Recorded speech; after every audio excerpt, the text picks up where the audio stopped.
तर जेसलमेर पासून 50 किलोमीटर लांब असलेल्या नॅशनल हायवेवरती वाहनांना प्रवेश बंदी करण्यात आली। हायवेवरती बॅरिकेटिंग लावण्यात आलं असून प्रत्येक चालकाची चौकशी केली जाते।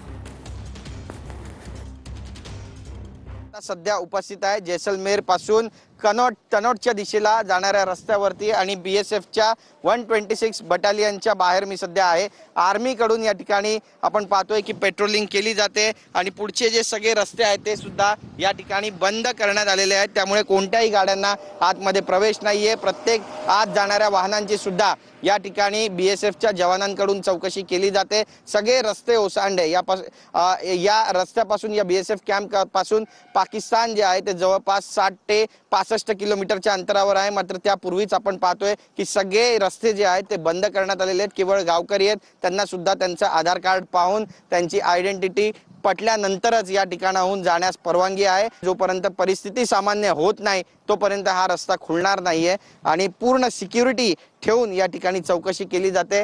रात्री या ठिकाणी ब्लॅकआउट असतो बीएसएफच्या जवानांकडून। बॉर्डरच्या या सगळ्या जिल्ह्यांमध्ये गावांमध्ये सध्या जोरदार तैनाती पाहायला मिळते, पेट्रोलिंग पाहायला मिळते। कॅमेरा पर्सन खंडूराजचं गिरीश गायकवाड, TV9 मराठी, जैसलमेर।